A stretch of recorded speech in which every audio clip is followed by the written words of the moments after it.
Bom, vamos começar aqui. Quando Moshe nasceu, estava em voga o decreto do faraó que ninguém podia ter filhos. Se tivesse filhos homens, seriam jogados no Nilo, ou seriam mortos. E aí, o faraó mandava fiscais para ver as mulheres que estavam de gestação, estavam grávidas, e fazia um cálculo. Quando ia nascer e quando chegasse mais próximo daquele cálculo lá, verificava, se fosse menino, matava. O que aconteceu com Moshe? É dito que Moshe nasceu, na verdade, não foi nem com 7 meses, e sim com 6 meses. Com 6 meses. Aí deu tempo da mãe dele, tá certo? Escondeu o garoto, que não estava ainda previsto o nascimento dele, escondeu ele por 3 meses, como está escrito lá. Quando não deu mais, teve que botar lá, teve que botá-lo no Rio Nilo. E botou ele numa cestinha, com a sorte e a providência do eterno Deus. Como é relatado, a filha do faraó saiu para tomar banho no Rio Nilo, viu aquela cestinha que era uma criança chorando, mandou as suas empregadas pegarem a criança. Aí ela percebeu que era uma criança dos hebreus, como ela diz, e viu que ele era bom. Viu que ele é bom. Aí a Miriam, a irmã de Moshe, estava por perto, foi e falou e disse. Ela disse: Olha, preciso de alguém que vá amamentar o garoto. Aí a Miriam fala: podia deixar com alguém para amamentar e que depois trazeria o filho como fosse desmamado para o faraó criar, como de fato aconteceu. E aí, quando foi levado para o faraó, já nesse outro segundo momento, aí ela chama o nome dele de Moshe. Ainda diz que min hamaim meshitihu, que das águas eu o tirei. Ela tirou o menino, foi retirado das águas, não fosse isso. Bom, aqui que vem então uma grande pergunta a respeito do nome de Moshe. Primeira pergunta, ela deu esse nome Moshe em hebraico? Então ela sabia hebraico? Ou ela falou o nome egípcio? E Moshe, se foi em egípcio, está em egípcio? Então, essas são as perguntas básicas para a gente entender o que a gente vai comentar por enquanto. Bom, o Midrash, então o Midrash que comenta a respeito desse assunto, do que seria realmente o nome de Moshe. Então, o Midrash dá alguns nomes, de Moshe a gente vai citar aqui alguns. Um é chamado de Tuviá, que quer dizer a bondade do Eterno. Outro seria o nome Haver, ou Haber. Haber quer dizer ligar, além de amigo, quer dizer ligar, porque justamente quando, no decreto do faraó, o pai de Moshe, o Amram, tinha se desligado, se separado, ou seja, não queria ter relações com a Yochebed, para não ter filho num momento difícil, e acabou nascendo o Moshe. Então, ele foi o causador dessa reunião aí, que chamava de Haber, que nos uniu. Outro nome é de Cutiel, que é mencionado na Havdalah. E Cutiel, da palavra Tikvah, de esperança, a esperança de Deus, representava o Moshe. E o nome que a Torá escreve é Moshe. Bom, aqui o Flávio Josefo, que é um comentarista, além de um historiador judeu do século I, que vivenciou a destruição do Segundo Templo, então ele foi capturado pelos romanos, ele acabou então escrevendo uma história dos judeus. Então ele chamou de história dos judeus, aí tem dividido em antiguidades judaicas, as guerras que aconteceram lá e tudo mais. E depois, no final do livro dele, tem um outro chamado Contra Apion. Apion era tipo um antissemita da época, que era um grego antissemita, que dizia que o povo judeu não tinha história no passado, e historiadores não falaram do povo de Israel, que essa história que saiu do Egito era uma farsa, um bocado de coisa assim. Aí o historiador, no caso, o Flávio José, que o nome dele, antes de ser o nome romano, era o nome Yosef Ben Gurion, lá do Ben Gurion de hoje, Yosef Ben Gurion, Então, ele dá uma resposta. Então, na resposta dele, ele fala, inclusive, sobre o nome de Moshe. Então, ele diz que, em egípcio, a palavra mo quer dizer água. Então, Momesses, Messes quer dizer nascido, ou então filho. Então, Momesses, ou seja, nascido das águas. Faz sentido com a Torá diz que ela disse que Mina Ramai e das águas eu tirei. Foi retirado. Ele é filho nascido das águas. Então, seria mais ou menos isso. A Torá pegou o nome Momesses e hebraizou Moshe. A palavra Moshe, do verbo limshou, quer dizer puxar. O problema do nome de Moshe é o seguinte, então, o verbo Moshe, do verbo para tirar, limshou. Só que a palavra Moshe, o verbo está na voz ativa. E ela falou o nome Moshe como se fosse na voz passiva. Ele foi retirado das águas. A ação aconteceu nele. Ele que foi retirado das águas. Mas a Torá, quando bota o nome dele, bota como ele fosse ele fazer a ação de retirar. Então a Torá está colocando o nome dele, Moshe, representando como se fosse no futuro Moshe que ia retirar o povo do Egito, ou então retirar, salvar o povo do Mar Vermelho. Então esse que representa Moshe. Então Moshe, o nome dele, se fosse o nome dele na voz passiva, seria como Machui. Machui é a voz passiva do verbo puxar, mas Moshe está na voz ativa. Então a Torá, quando dá os nomes, não quer dizer que aquela pessoa só tinha esse nome, ela poderia ter outros nomes. Tive o caso de Itrô, que é chamado de Robab, Reuel, tem vários nomes que a Torá dá. Também é dito que Noah teria vários outros nomes, mas o nome que a Torá, vamos chamar assim, escolhe ou coloca como nome para servir como base dentro da explicação divina do mundo, então não está no Moshe, que representa então um ato mais importante na vida dele, que foi a retirada do povo do Egito e do Mar Vermelho também. Então, o Moshe era um hebreu, viveu na corte do faraó, pelo que a gente lê no livro de histórias, era um comum que estrangeiros vivessem na corte e aprendessem as coisas lá do Egito e tudo mais, se tornavam grandes figuras dentro da corte do faraó. E o Moshe cresceu, como a Torá relata, aí ele saiu, para surpresa dele. No primeiro momento ele viu um egípcio batendo num hebreu. Então aquilo deu um sentimento nele, ele acabou chamando a atenção do egípcio e teve um atrito lá e ele acabou matando o egípcio. E o enterrou abaixo da areia, como é escrito. No dia seguinte, para a surpresa dele, aí sim a surpresa do Moshe, ele vê o quê? Dois hebreus brigando. O que é muito comum, uma vez eu falava na sinagoga, tu vê lá as peleiras da sinagoga, ver dois judeus brigando lá. Então é muito comum isso, vocês vão ver em sinagogas, há de fato essas peleiras. Então, vi dois judeus brigando, quando ele tenta interferir, chamando a atenção de um, né? Lama, taquere, porque estás levantando, tomando, batendo no teu companheiro. Aí ele diz que estava sendo advertido. Quem te colocou como juiz sobre nós? Por um acaso quer me matar como tu mataste ontem o egípcio? Aí ele percebeu que estava descoberto o assunto que ele tinha matado o egípcio. Poderia chegar aos ouvidos do faraó, como de fato chegou. Aí os egípcios procuraram o Moshe e o Moshe teve que fugir lá do Egito. Aí ele fugiu e chegou até onde é Midian. Aqui, essa questão de Midian, a pergunta é, onde ficava Midian? Onde ficava Midian? Por que essa pergunta é importante?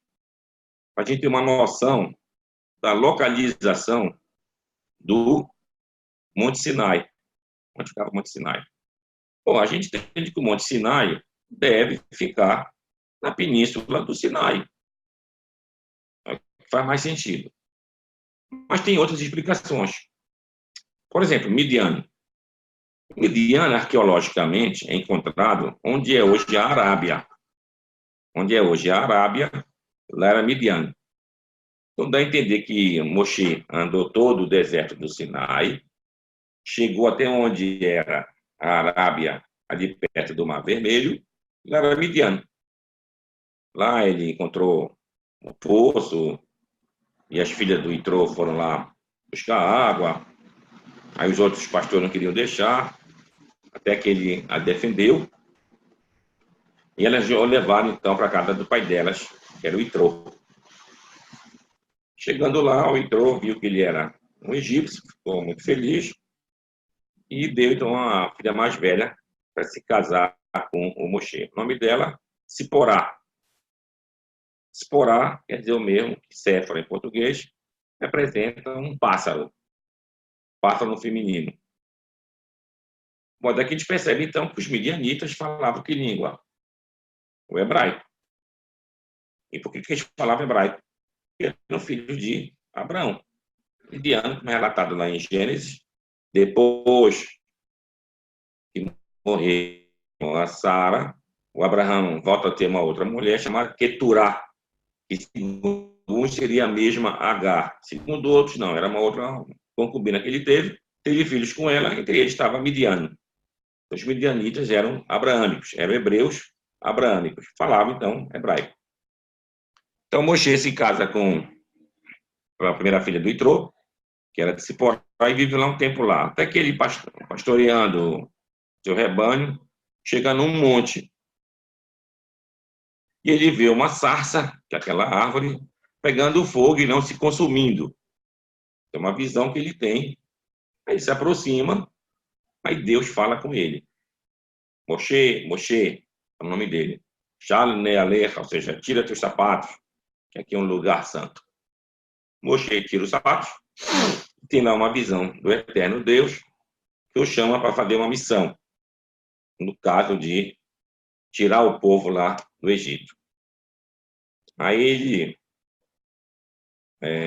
fala com Deus, diz que ele era uma pessoa de lábios pesados, que era gago, em outras palavras, e como é que ele ia falar com o faraó?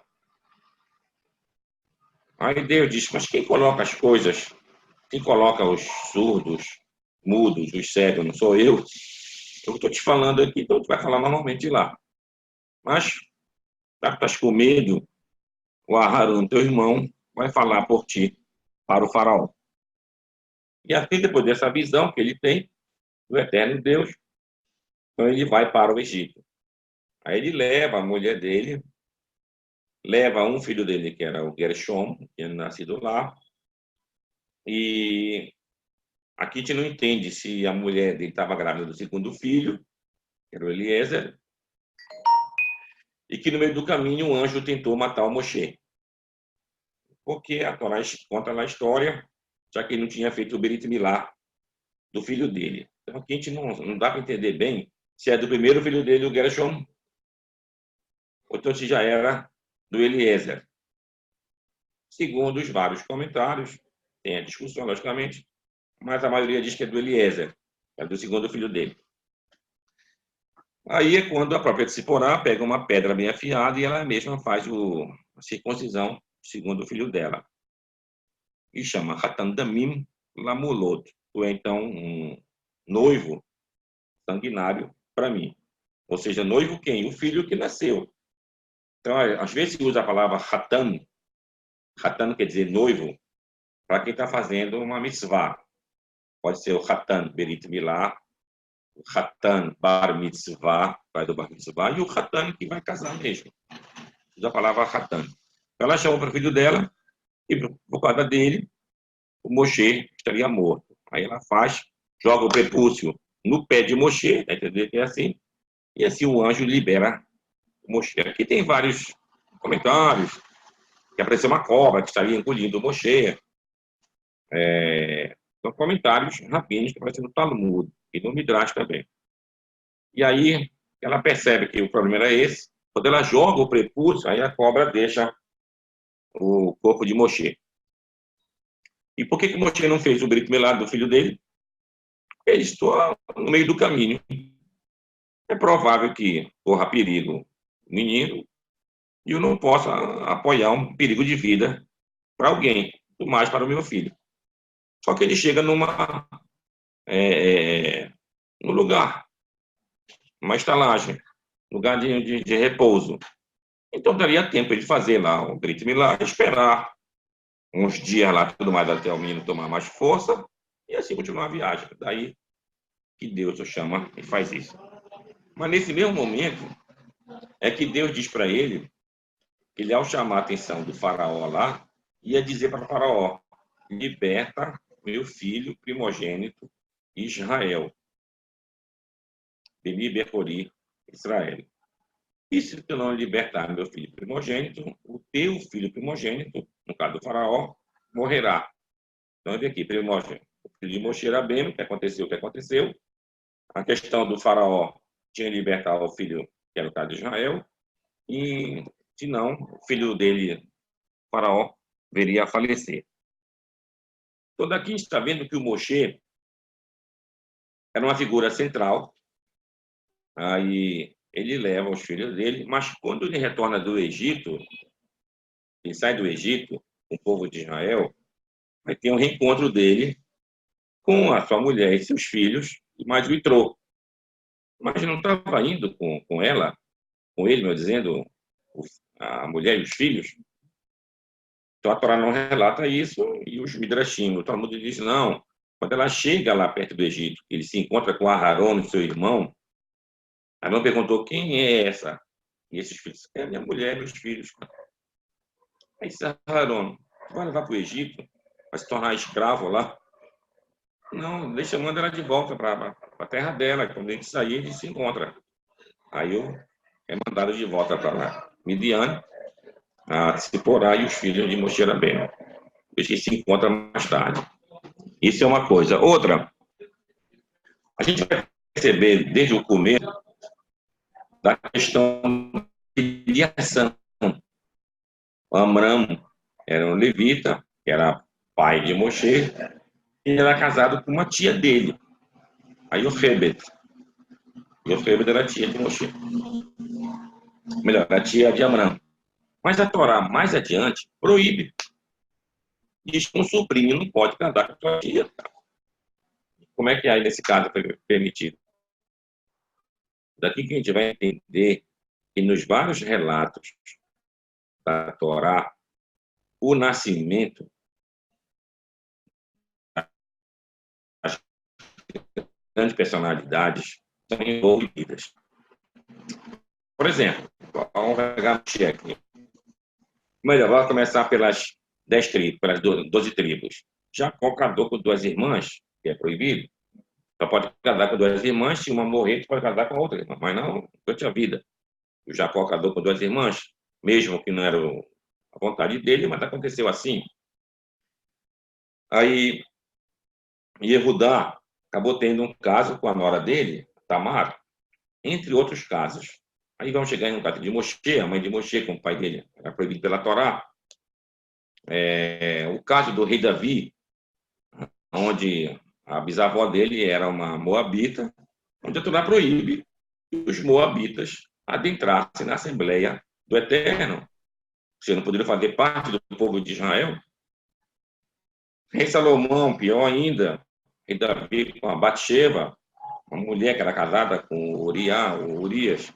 Então a gente vai vendo as histórias vão se repetindo de personagem para personagem, e a gente vê que o nascimento, por exemplo, Rabi Akiva, era de pessoas convertidas ao judaísmo, Rabi Meir também. Então, esses grandes personagens tiveram uma origem, digamos assim, que não dá uma dignidade. E por que isso? Para nos ensinar justamente que não é a importância, não está no nascimento. Como muita gente alega, eu sou judeu, nasci judeu. Então, quando eu vier para outro mundo, eu vou seguro porque eu vou para o cemitério israelita. Então, eu estou seguro no outro mundo. Mas isso não é verdadeiro. Isso não é verdadeiro. Ou seja, o que está importando aqui são nossos atos. Então, a falta de dignidade, o nascimento de alguém não quer dizer nada isso. O que vai importar é o que vai ser a vida dele. Então, Moshe nasceu de um nascimento, digamos assim, proibido pela Torá. Tá bom, na época ainda era permitido. Tá, mas depois a Torá proibiu. Mas, no entanto, Moshe representou o que representou o povo de Israel. A mesma coisa aconteceu com Jacó, a mesma coisa aconteceu com a Ruth, a Moabita, e assim as histórias do povo de Israel. Então, o importante são os nossos atos. Isso que vai realmente importar para o eterno Deus, fazer um julgamento sobre cada um de nós. As nossas ações perante os nossos semelhantes, perante o Criador, é isso que vai determinar o nosso julgamento. Bom, então a Yochebed quer dizer em português, uma certa ocasião, alguém me ligou de São Paulo, que tinha falecido uma senhora lá, que era a família dela daqui de Belém. Então, como se o nome dela, o nome dela era Honória. Honória. Honória, esse é o nome comum que a gente ouve aqui no Brasil. Honória, cara. Que deve ser esse nome Honória em hebraico. Mas depois de muito pensar, eu falei, Yochebed. Yo quer dizer o nome de eterno, Hebed, honra, honra do eterno. Honória, a honra do eterno. Aí eu falei para você, o nome dela é Yochebed. Então, Yochebed era filho do próprio Levi. E a gente também percebe que o tempo que o povo de Israel passou no Egito não chega a ser 400 anos. Não chega a ter 400 anos. Então, nós passamos no Egito 215 anos, ou então 210 anos. Então, onde se conclui isso, vendo pelo próprio texto, dentro e das gerações que são passadas, e contando os anos de cada um, não vai dar 400 anos. Então, os 400 anos é como está relatado lá naquela pacto de Abraão com Deus, que ele diz, do eterno Deus, que nós serviríamos numa terra não a nossa por 400 anos. Então, está a partir do nascimento de Isaac.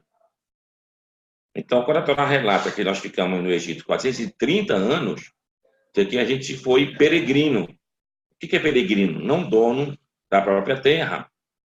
Então, desde que Abraão, o primeiro patriarca, saiu de Ur-Kasdim, então Ur dos caldeus, como se traduz, até sair do Egito, se passaram 430 anos. Então, a gente não tinha essa liberdade, nessa autogestão, a gente não era dono da nossa própria terra.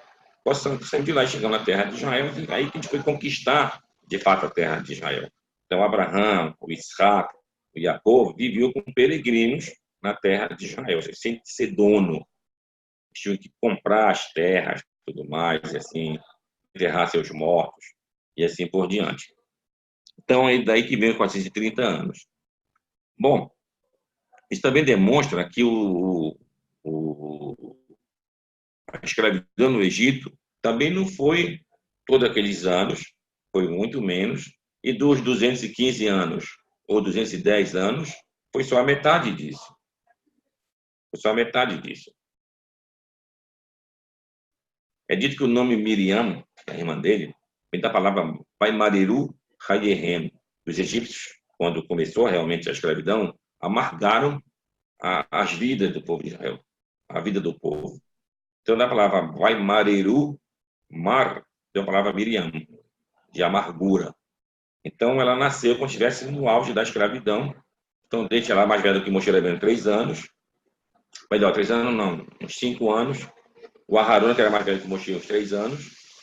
Então, um pouquinho antes do nascimento de Moshe, é que de fato tinha começado a escravidão.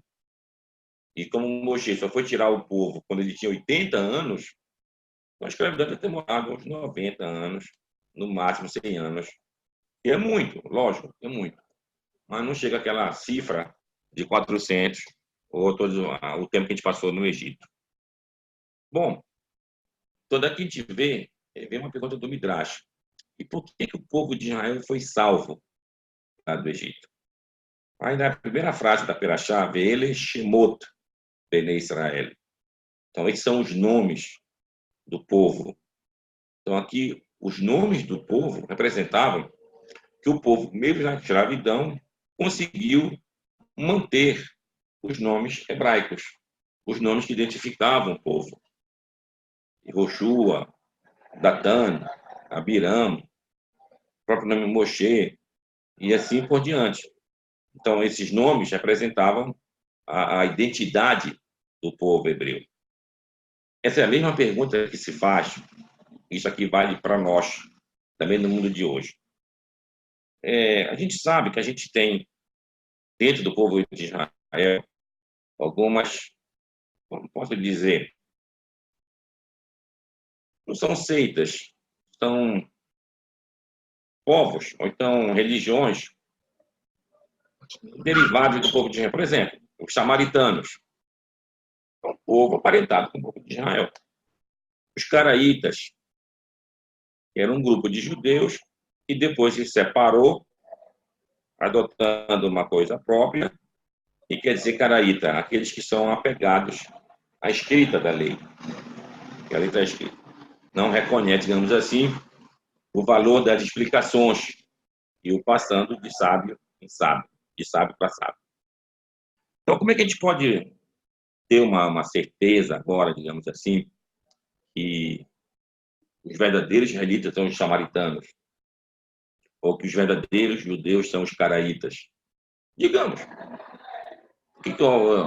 se a gente é judeu, é lógico que vai dizer que somos nós. Tá, mas a pergunta pode escapar um pouquinho da tua filiação e dizer, mas por quê? Como é que tu pode ter uma certeza maior do que só o sentimento de que a gente é judeu? Aqui a questão é a seguinte. A profecia dizia que nós seríamos exilados e depois voltaríamos. Então, quem foi exilado? Os samaritanos ou os outros? Os judeus. Os judeus. Os samaritanos continuaram morando lá na terra de Israel até o nosso retorno.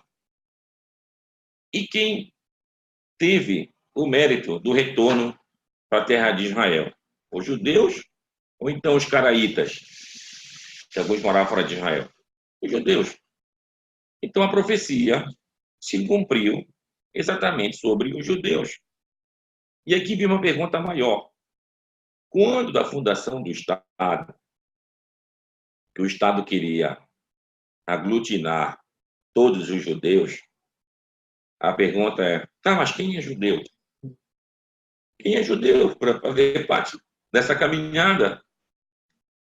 Então, aí que entrou justamente o quê? Toda aquela comunidade judaica em tal lugar que se manteve no Marrocos, suas tradições, lá no norte da África, no Egito, lá no Iêmen, no Iraque, no Irã, até na Índia. Aí a gente passa para a Europa, da Europa chegamos até o Mundo Novo, na América do Norte, na América do Sul, aí são judeus. Então, até aquela época, não se tinha muita dificuldade de saber quem era judeu. Não se tinha tanta dificuldade de saber quem era judeu. Então, aqui vem uma outra pergunta. Será que o antissemitismo manteve quem era judeu? Será que essa perseguição que houve, assim, bastante severa, durante esses 2000 anos de exílio, serviu para alguma coisa? Porque, por incrível que pareça, não só que os judeus, digamos assim, não queriam se misturar, tá certo? Os outros povos também não queriam receber os judeus. Se mantinha sempre uma certa distância. Não, os judeus vão viver aqui a partir desse muro para lá. Era um gueto, era um bairro judaico. Tanto isso no mundo da Europa, como também nos países islâmicos. Lá tinha o bairro dos judeus, chamado de Melar. Melar. Segundo alguns, Melar era um lugar que tinha a venda de sal. Então, era de lá que os judeus moravam lá perto. Lá no Marrocos, e em outros lugares, países árabes também tinha isso daí. E quando a fundação do Estado, o que aconteceu? Os próprios países que tinham seus judeus lá expulsaram os judeus de lá. E acabaram fortalecendo, sem querer, o quê? o próprio Estado de Israel. Não tinha para onde ir. Judeus que moravam na Argélia, judeus que moravam na Líbia, ou até no Marrocos, no Egito, eles foram expulsos desses lugares na década de 40, década de 50, não tinha para onde ir. Então foram para a terra de Israel, logicamente enfrentaram as dificuldades da chegada num país novo, um país em formação, com seus problemas econômicos, de absorção dessas levas de imigrantes que estavam chegando, mas tinham perdido o país que estavam morando. Não podiam morar lá. Fazer parte. Não podiam voltar. Tinham que viver lá da maneira que fosse. E a pergunta agora também é essa. Mas por que assim? Vai perceber, querendo ou não, quem tivesse oportunidade de voltar para os seus países de origem, se ele não se desse bem lá, tá ruim aqui, eu vou embora, vou voltar para o Brasil, vou voltar para a América, vou voltar para a Inglaterra. Claro. Mas tu não pode mais voltar, agora acabou. Só tem isso para tu viver aqui. Então, sendo ruim ou não, a gente tinha que viver lá. Então, a gente percebe que as coisas que aconteceram, ou as coisas que acontecem, têm um motivo maior. Ou seja, tem uma mão para dentro desse movimento. Então, isso representa o povo de Israel. E, agora que vem o povo de Israel, agora, ele tem também uma outra função. Já pegou o povo judeu, digamos assim, tá? Mas tem outras pessoas que fazem parte desse povo. Por exemplo, as 10 tribos que são tidas como perdidas pelo mundo. Elas deverão retornar, e agora estamos vendo, digamos assim, como se fosse a Harit Hayamim, os últimos dias, entre aspas, como é dito, vão voltar para a terra de Israel. E cadê as 10 tribos perdidas? Desde o século XIX, e vários judeus, vários rabinos, saem pelo mundo inteiro procurando as 10 tribos perdidas. De Dan, Naftali, Asher, Menashe, Efraim, e assim outras tribos, para tentar trazer o retorno. Então a gente vê que algumas tribos já foram achadas e voltaram para Israel. Por exemplo, os que moravam na Etiópia. Os que moravam na Etiópia foram tidos como danitas, da tribo de Dan. Ou seja, quando levaram para a terra de Israel, aí muitos se perguntam, mas são judeus? São judeus? Aí uma resposta de um rabino do século XV, que morava no Egito, era David Ben Zimra, Urad Baz, é assim o nome dele. Ele recebeu uma pergunta, olha bem essa história, ele recebeu uma pergunta de um judeu do Iêmen, que viajando de barco, chegou naquele chifre da África, que é chamado, né? Onde é a Etiópia, a Somália, a Eritreia, aqueles países lá. E lá ele conheceu uma mulher negra, que dizia, não, eu sou parte do povo de Israel. E ele a levou para a comunidade dele lá no Iêmen. Pô, chegou lá, isso não é judia, rapaz, não sei o que, tu não tá vendo? Aí começou aquela discussão, mandaram uma carta para o rabino de Alexandria, lá no Egito. A pergunta, são judeus esses ou não são judeus? E o rabino tinha conhecimento, explicou naquela ocasião, lá no século XV, não, eles são descendentes da tribo de Dan. Eles são israelitas e você pode sim se casar com essa mulher que você arruma para você. Então isso serviu de base hoje, no nosso dia de hoje, para o rabinato de Israel reconhecer os danitas, os que vieram da Etiópia, como parte do povo de Israel. E assim aconteceu. Mas aí surgiu um outro problema. O problema é o seguinte, nós, quando se casamos, tem um contrato de casamento, que é a Ketubá, tudo mais. E quando a gente vai se divorciar, não dá mais certo, tem que fazer o gueto. Gueto é uma carta de divórcio. Fazer o gueto. E o gueto tem que ser preparado, em hebraico. Tem que botar o nome da mulher corretamente. Não só o nome dela, a pedido que ela possa ter. O problema não está dando o divórcio, tem que ter o nome dele, o apelido que ele pode ter também, tem que estar lá, para não ter dúvida, que é o divórcio desse homem dessa mulher. Então, a pergunta é, entre os danitas, os falachas lá do Egito, da Etiópia, quando separavam, faziam gueto, aí verificaram que não faziam gueto. Então agora surgiu um outro problema. Eles podem ser descendentes de casal que separou, mas não teve gueto, a mulher casou com o outro, e o filho que nasce está na categoria de mamzeiro, bastardo. E agora, nas gerações, talvez todos eles sejam mamzeirim, bastardos. E se são mamzeirim, como a Torá relaciona lá na Perachá de Kitetsê, lá em Deuteronômio, e fala que não pode adentrar na Assembleia de Deus nem um moabita, nem um amonita, e nem um mamzeiro. O que quer dizer isso, nem um mamzeiro? Ele não pode se casar com uma mulher israelita. Então, se eles fossem mamzerim, na Israel, poderiam até morar lá, mas não podia se casar com outra pessoa. E agora?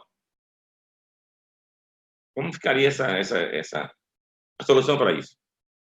A solução para isso foi dada a seguinte, olha, bora considerar suspeitas que eles não são israelitas, vamos fazer uma conversão por dúvida, por cumrá, e quando a pessoa se converte, a pessoa deixa de ser mamzeiro.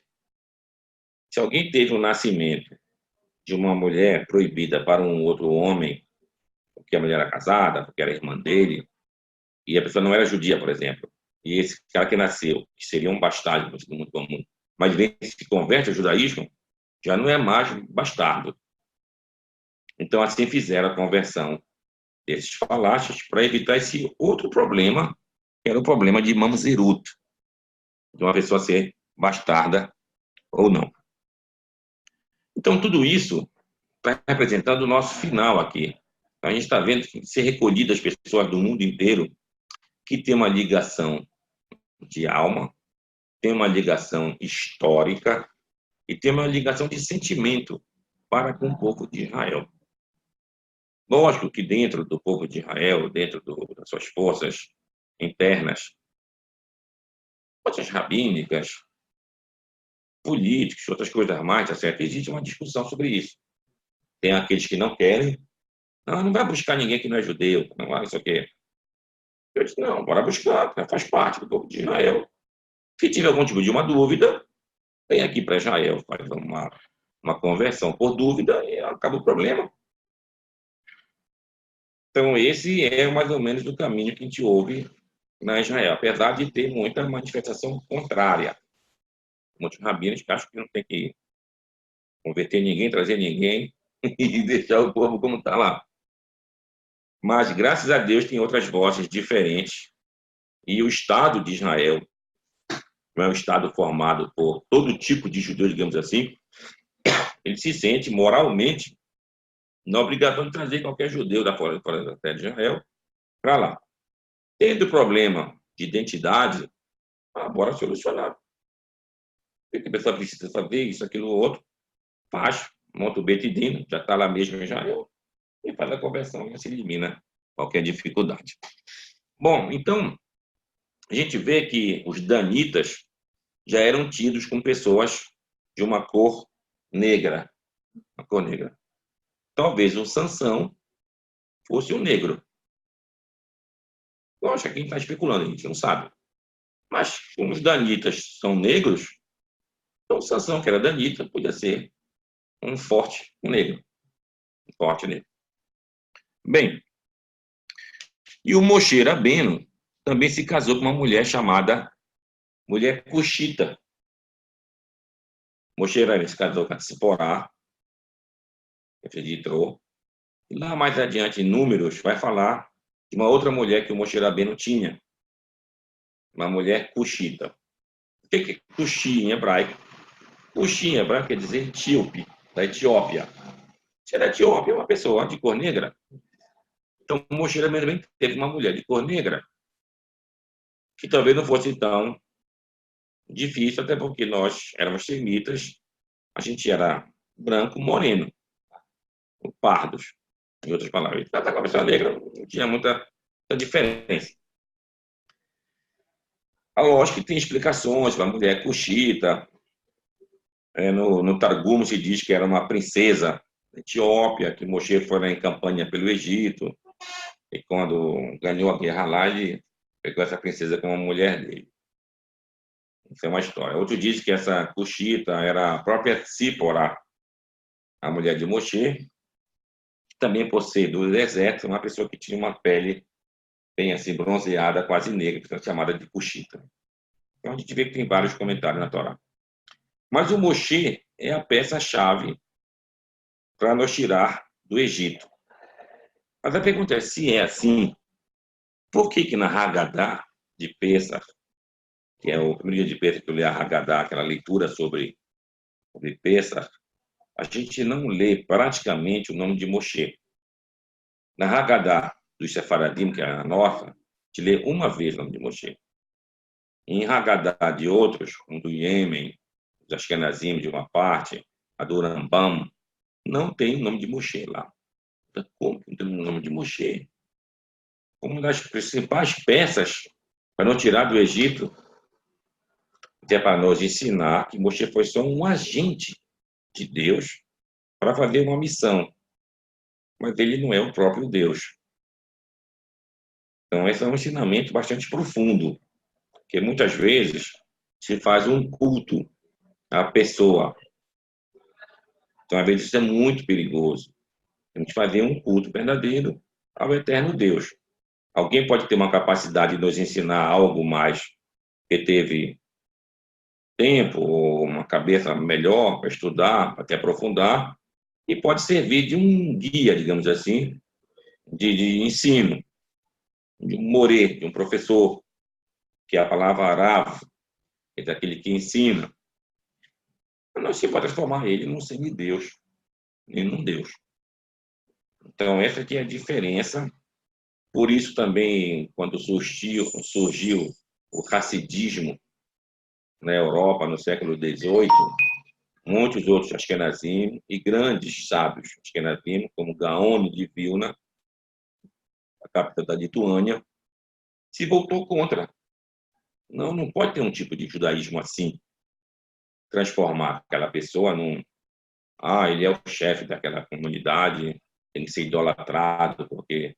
Não, não existe isso. Mas acabou tendo isso no mundo racídico, do que eles chamam de Rebbe. Então, os discípulos do Baal Shem Tov são vários Rebbe, Rebbe é mesmo que Rabi, e tais cidades. O Rebbe de Belz, uma cidade lá. Rebbe de Lubavitch, outra cidade lá. Rebbe de Kishinev, uma outra cidade. Então, da várias cidades tinha aquele Rebbe e com eles vários seguidores. Só que se torna tipo uma dinastia, tá certo? O filho dele assume, então se não tiver filho, o genro, ou se não tiver, e assim vai por diante, por sucessão, e essas pessoas ficam tipo num culto à personalidade, que não é adequado, de fato, para o judaísmo. Por isso que o Moshe Rabbeinu nos ensinou, tá certo? Tanto é prova que Moshe não deixou sucessor para ele, ou seja, da família dele. Não colocou os filhos dele numa linha de sucessão. A sucessão seria através do mérito. O Yehoshua era aquele que seguia bem o Moshe, era seu discípulo. Então, pelo mérito, acabou sendo o sucessor de Moshe Rabbeinu. Então, segundo o judaísmo, a gente percebe historicamente, é através de uma meritocracia que tu tem os líderes do povo de Israel. Aquele sábio que estudou mais, aquela pessoa que é mais dedicada, a pessoa que tem uma compreensão, a pessoa que tem isso. Ah, esse aqui é um sábio e vai comandar o povo nessa outra geração e assim vai passando. Não é por afinidades de família, nem nada. Então, mais um exemplo está aí de Moshe. Então, Moshe é um personagem que, a partir agora do Shemot, a gente percebe a ação dele até o final da Torá, sobre o nome de Moshe e todo o papel que ele fez em prol do povo de Israel, mas com o objetivo de fazer o serviço ao eterno Deus. Bem, aqui também nessa Perachá, a gente vai ter uma expressão Até já comentei, mas eu vou repetir novamente. Aqui diz que quando Moshe se encontra com Aharon Halevi, que é da tribo de Levi, então a Torá diz que o Moshe seria Lelohim para Aharon, seria por Elohim para Aharon. O que é Elohim nessa passagem aqui? Elohim quer dizer como chefe para Aharon. Depois, na outra passagem, vai dizer que também Moshe vai ser Elohim para o faraó. Então, mesmo sentido lá, vai ser como chefe para o faraó. Então, a palavra Elohim, quer dizer Deus, também quer dizer chefe. Então, lá pela Mishpatim, quando se fala lá que já não se deve amaldiçoar o chefe, tá? Elohim lotekalel. Ao chefe, não maldiga. O chefe que se diz não é chefe só de trabalho, chefe do teu lugar, do teu país, que está comandando as coisas lá. Mas também Elohim. Uma palavra plural, que já viu, mas é um plural que representa autoridade, que representa uma majestade. Você usar também em português. Então, tem uma grandiosidade de poder. Então, essa é a palavra Elohim. Então, daqui a gente vê realmente que, através do povo e através de Moshe, a gente teve a redenção do povo de Israel. Vamos deixar agora aqui abertas nossas perguntas. A gente tentar aí dirimir, por favor.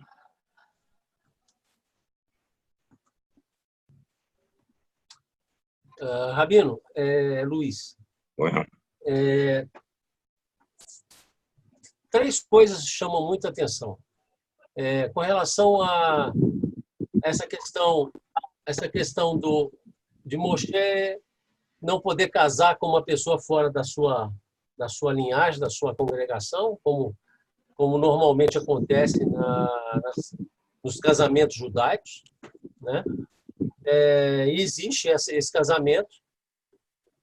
E esse casamento ele é muito interessante porque eu li uma vez no Midrash, eu não sei se é Midrash ou se foi no Talmud, que Itro ele era um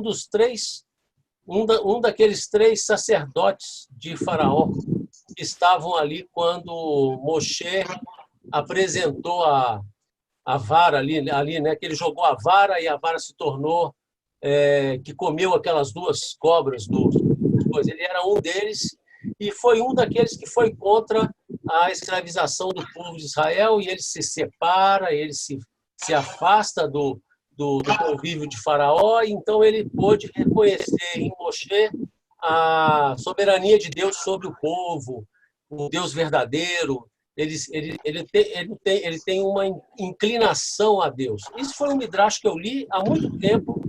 É mais ou menos isso que eu tentei trazer para o senhor. Aí só me corrija se isso está fora, por favor. Uma outra coisa interessante. Pois não. Pois não. Eu vou falar os três e aí o senhor faz aí a interpolação da sua resposta. Uma outra coisa interessante é a questão de ainda não tinha Torá, só tinha a Torá oral, ela só tinha a Torá Shebel-Peh. Ela não tinha a Torá escrita ainda, ela não tinha sido ainda entregue, né? Então a gente só tinha a Torá oral até aquele momento, se a gente pode chamar isso de uma verdade assim estabelecida, porque diz que lá no Sinai foram entregues duas Torot, a Torá oral e a Torá escrita. Mas eu acho que a Torá oral ela já veio desde Adão. A Torá ela foi repassada ao povo. Tanto é que as narrativas que compõem a Torá, elas são narrativas que vêm desde Adão até os dias do fechamento de Juízes, quando fecha a Torá. E tem uma questão muito interessante, que é quando Abraão serve carne e leite para aqueles homens que chegam lá e é proibido comer carne e leite, não é? E ele Muito serve bem. lá. Aí o Talmud fala que, não, ele serviu primeiro o leite, depois de 3 horas ele serviu a carne e tal, mas a Torá não dá essa estrutura fechada de que ele serviu com o tempo alárrico, né? Então, quer dizer, tem várias, tem essas coisas. E a gente vê como Deus é magnânimo, né? Na construção da história. Ele é senhor da história, né? Ele comanda a história de uma forma perfeita, de uma forma na condução da sua proposta para o povo, da sua proposta para o mundo. Então, são esses pontos assim que eu fico assim, eu fico extasiado quando eu leio. E a gente fala assim, cara, como é que pode? Não tem resposta para isso. Porque Deus é É soberano verdade, sobre todas as coisas, inclusive verdade. sobre a Lahá também. Claro, claro, claro, com certeza. Olha, é tão verdadeiro isso que ontem eu estava lendo, por exemplo, algo, eu já tinha lido isso, mas quando tu lê, tu aquilo mais vivo na memória, sobre os instrumentos. Hoje em dia, por exemplo, a gente não deve tocar instrumentos no dia de Shabat. Mas, no entanto, se tocar um instrumento de Shabat no templo, os, Está falhando o áudio. os salmos, tanto é que temos Mor, Shirley e Yom HaShabbat, certo? Um salmo cantado para o dia de Shabat. E lá vale Návila, e Gaion, que são instrumentos musicais. Então, de fato, se tocava isso em Shabat. E não era proibido, e não é proibido, por exemplo, não é proibido. Os sábios depois, Torá Shebeat, os sábios vêm e faz uma cerca em torno da lei. Não, vamos proibir agora, a partir do tempo que foi destruído, o toque instrumento musical no Shabat. Primeiro, para não se imitar como talvez alguém inadvertidamente, quando se quebra o instrumento Shabat, vai querer consertar. Então, proibir. Mas não seria proibido. Não é proibido tocar um instrumento Shabat. Da mesma maneira, você fala muito certo, a questão de carne com leite. Carne com leite. Carne com leite também teria tanto problema para isso. Aí depois na halachá oral, e também em cima dessa cerca dos sábios, é que vem toda essa explicação. Não, tu não pode comer também leite com carne, carne com leite, tem que esperar tantas horas. Tudo isso numa categoria de explicação que não tem uma certa clareza dentro do texto. E a gente percebe que não tinha muita dificuldade nisso. Está bem colocado, é bem correto. Bem correto. Mas o frango, por exemplo, não faria parte dessa proibição. Foi também uma outra cerca que for até mais longe, vai incluir o frango também. Tem outros, hoje, que querem chegar até o peixe. Tem alguns grupos que dizem, não pode comer nem peixe com leite. Nem peixe com leite. Em outra ocasião, a gente falar sobre isso. Mas o mais comum que a gente vê, pode sim comer peixe com leite, não tem problema. Bom, então aqui a gente percebe que quando se fala em Torá oral, ela também tem as suas subdivisões, digamos assim. Tem aquela Torá oral, como bem foi falado, que vem desde Adão. Adão, aqueles personagens de Adão, Moshe, Tenoch, Mahalalel, Kenan, até chegar a Noah, de Noah até chegar a Abraão, Abraão até chegar a Moshe. Então, até prova que a gente vê aí a questão do levirato. Por que o Yehudá tinha que cumprir a lei do levirato se não tinha Torá? Então, tu vê que é anterior a Torá ter sido dada. Como é que o Noah ia saber os animais puros e impuros? A Torá não tinha sido dada, então ele já sabia antes. Então, a gente percebe daqui que, de fato, já tinha uma Torá oral, que era uma Torá ensinada oralmente até a época de Moshe. Quando Moshe vem, aí sim, é entregue uma Torá escrita, que ela vem, digamos assim, corroborar e ratificar e deixar por escrito o que era ensinado pela Torá oral.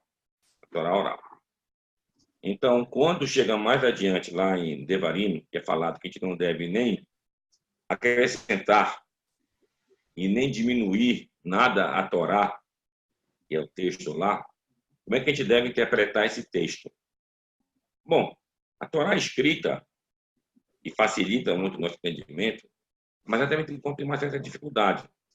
E o hebraico original, ele foi escrito, foi escrita meio enigmática, sem as vogais, como é que tem que pronunciar tal palavra dessa maneira, ou dessa maneira, vê pelo contexto.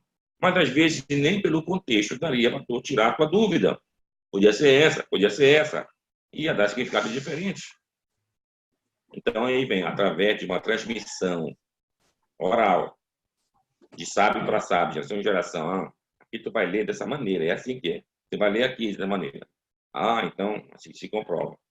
Então, a Torá escrita também, ela depende da Torá oral. Como tu deve explicar ela. Então, o que eu não posso acrescentar e nem diminuir é o que a Torá oral está te ensinando. É dessa maneira que tem que aprender. E ela também tem uma folga. Pode seguir assim, assim, pode fazer assim, assim, assim. Então, uma folga. Dentro dessa folga, tu pode andar um pouquinho. Então, isso, de fato, é a Torá oral. Então, está correto. Então, as leis do casamento, o casamento naquela ocasião era assim: você encontrava uma mulher, você vivia com ela, digamos assim, publicamente, já era tua mulher. Manteve relações com ela? Teve. Foi público? Pessoas souberam? Foi. Então está casado com ela, acabou. Mas ela, divórcio. Então só havia documento para o divórcio. Não havia documento para o casamento. O casamento bastava a relação conjugal. E foi público, se soube. Se não se soube, tá bom, pode estar percebido. Quem soube, tá bom. Mas se soube.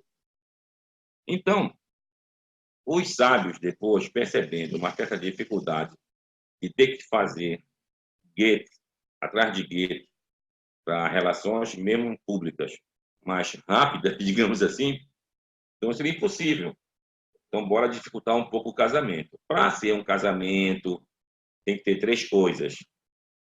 Aí tem que dar um anel, indicando isso. Tem que dar uma ketubá, aquele contrato, e o valor que vai constar naquela ketubá. Quanto dá para a mulher? Eu dou 10 mil. Então, se a pessoa se separa, ele vai dar aquele dinheiro que ele prometeu lá na ketubá.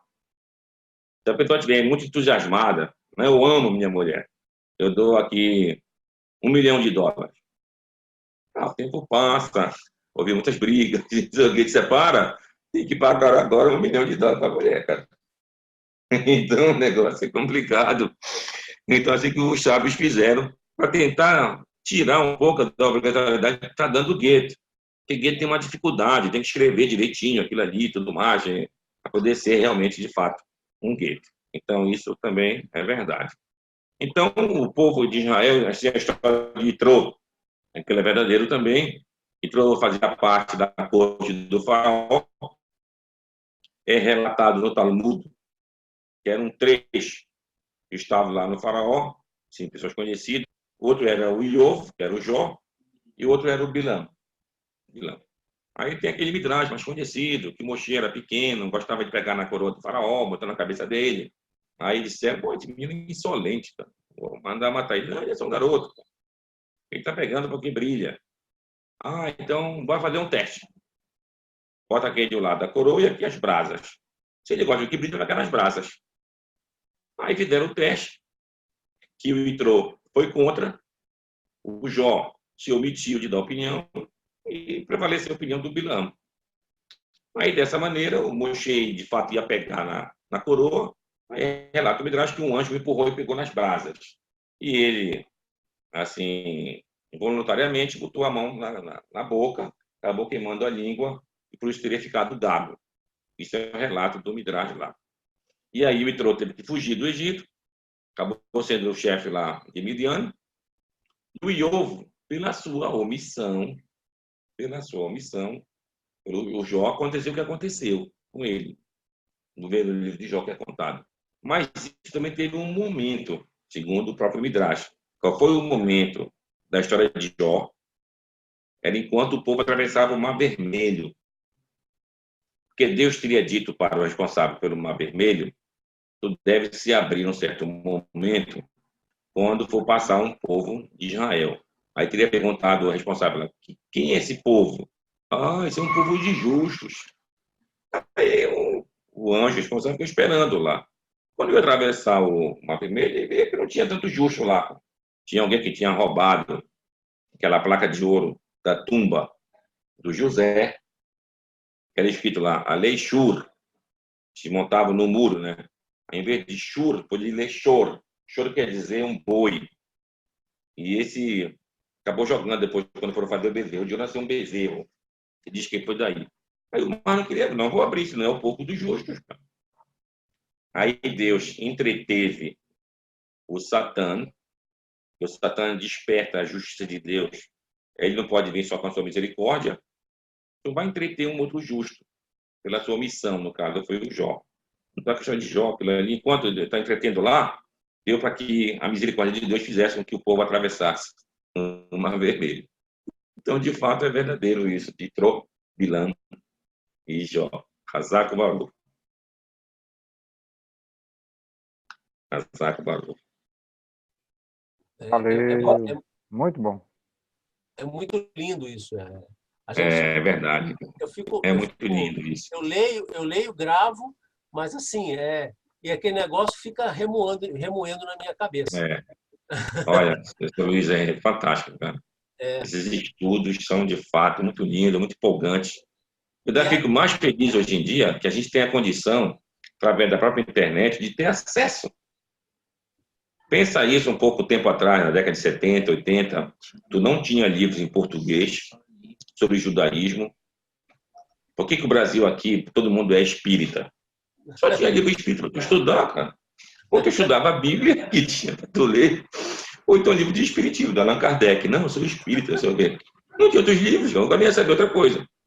Hoje em dia, não. O cara compra livros em português sobre judaísmo. Se não comprar livro, tem internet. Cara. Tu pega em português, bota a tradução rápida, passa para o português do inglês. Então, a gente teve acesso agora a muita informação. O Talmud veio à tona, o Zohar, que é um livro dificílimo, a gente já pode ler ele.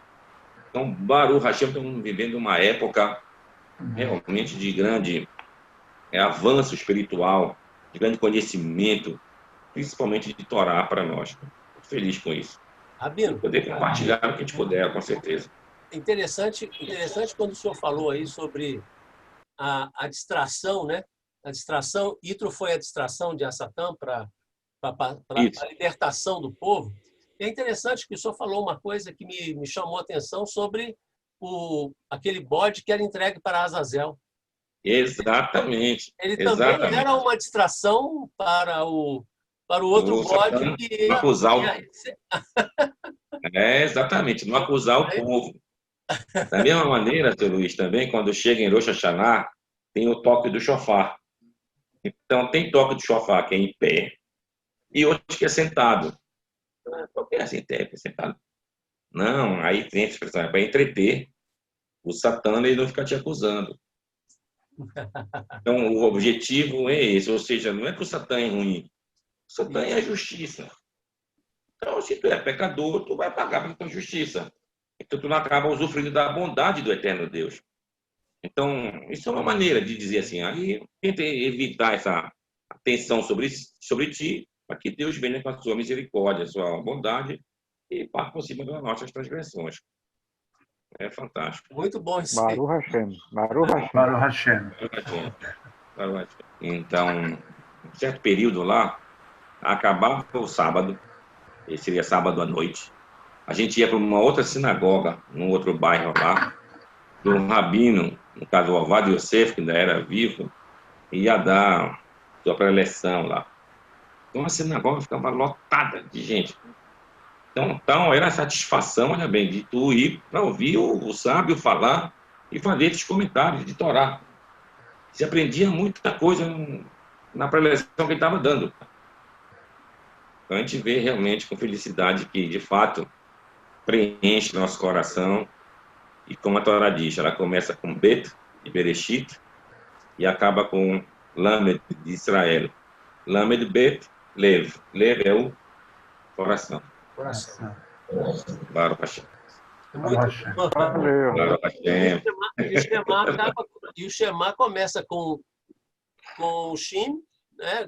Shema, e acaba com um Ain, Ain. que é o Ed, né? Ed, exatamente. Aquele é o maior testemunho que a gente pode colocar na frente da nossa fé em Deus, nossa crença em Deus. É o testemunho de que Shema Israel, Adonai Eloheinu, Adonai Echad. Shema Israel, exatamente. Esse é o maior testemunho que o homem pode dar na sua maior vida. testemunho. E aqui a gente percebe, mais uma vez também, que a parte principal dessa nossa fé não é a gente ver Deus, a gente ouvir Deus. Isso. É isso, ouvir Deus. É como é dito para o Adão. Adão também não viu dele, ele ouviu a voz de Deus passando pelo jardim. Nós também ouvimos a voz de Deus lá no Monte Siná, mas ninguém viu Deus. Porque se a gente ver Deus, se a gente ver, te leva a fazer idolatria. Mas quando você ouve, você fica só na espera da audição. Fantástico, né? Fantástico. Que Deus possa sempre nos proteger. É muito bom. Digamos todos. Amém. Amém, Rabi. Amém. Meus amigos. Todarabá, Abençoado. Todarabá. Shabbat Shalom. Shabbat Shalom. Todos nós. Um grande abraço.